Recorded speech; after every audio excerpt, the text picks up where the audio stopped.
வணக்கம். மகாகாளி வாராகி சரணம். மரம் முத்தனா சேகு, மனுஷன் முத்தனா குரங்குன்னு சொல்லுவாங்க. நாமளும் அது போல தான். மரம் முத்தி போனால் அது சேகு ஏறி போயிடும்.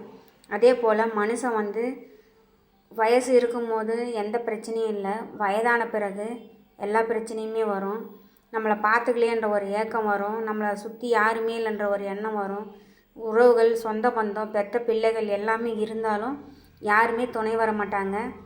அதனால் நீங்கள் எப்பயுமே யாரையுமே எதிர்பார்த்தோ இல்லை எதிர்பார்க்குற மாதிரியே நடந்துக்காதீங்க.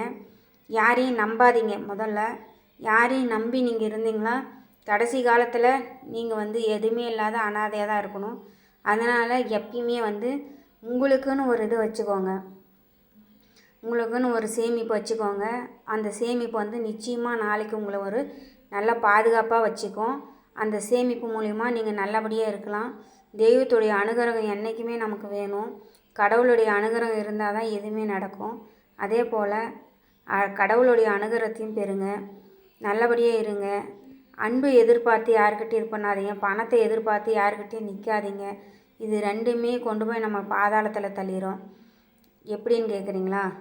பணத்தை அதிகமாக சேர்க்க என்ன ஆகும்? பெற்ற பிள்ளைகளே நம்மக்கிட்டேருந்து பிடுங்க தான் பார்ப்பாங்க. அதே போல் தான் அன்பு அதிகமாக எதிர்பார்த்தாங்களா படுகொலியில் தான் விழணும்.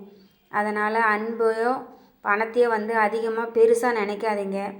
ஆழ்ந்த சிந்தனையும் ஆழ்ந்த மனிதாபிமானத்தோடையும் அம்பாளை வேண்டுங்க, அம்பாளையே நேசிங்க. கடவுளை நேசிக்கிற வரையும் உங்களுக்கு எந்த குறையும் இருக்காது. அம்பாளை வேண்டிட்டு அம்பாளையை நினச்சி அம்பாளை பிரார்த்தனை பண்ணுங்க, எல்லாமே நல்லபடியாகவே நடக்கும்.